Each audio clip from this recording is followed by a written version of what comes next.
আমি জামা পরে লিপস্টিক লাগিয়ে একদম রেডি হয়ে গেছি আর পুরো ঘেমে চান করে যাচ্ছি। এটা তো আমার সব সময়ের কাজ, গরম হোক কাল পড়লেই যে আমি প্রচুর পরিমাণে ঘেমে যাই।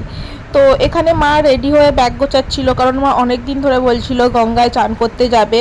তো তারপরে আমাদের এখানে পুজো আছে আর আমাদের আত্মীয়র মধ্যে কেউ মারা গেছিলো, আমার মা গেছিলো, তো সেই কারণে গেলাম গঙ্গায় চান করতে। আমি চান করিনি, মা চান করেছে, কারণ আমি একা একা নামতে পারবো না সেই কারণে। তো বাসের জন্য দাঁড়িয়েছিলাম, অবশেষে বাস পেলাম, বাস পেয়ে গেলাম গঙ্গায়। মা গঙ্গায় চান করলো, আমি গঙ্গা জল মাথায় ছিটিয়ে হাত পা মুখটা ধুলাম।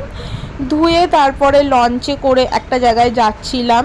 আমরা গেছিলাম সালকিয়ার বাঁধাঘাটে চান করতে। তো জায়গাটা দেখে তোমরা বুঝতে পারছো কি না আমি জানি না। আমি এসেছি ভূতনাথে, অনেক দিন ধরে ইচ্ছা ছিল ভূতনাথে যাব, ভূতনাথে যাব, মানে আমি গেছি, মাঝে মাঝেই মনে ইচ্ছা হয়, তো মাঝে মাঝেই যাই, তো খুব ইচ্ছা হচ্ছিল, তো সেই জন্য সালকিয়া চান করতে এসে লঞ্চ বেরিয়ে চলে এলাম ভূতনাথে।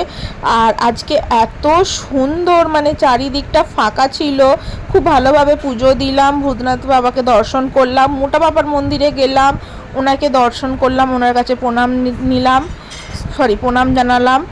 তো ওখান থেকে বেরালাম, বেরিয়ে তারপরে আসছিলাম বাড়ির দিকেই। এখানে দেখাচ্ছিলাম, এখানে আরও কয়েকটা মন্দির ছিল, দেখলাম।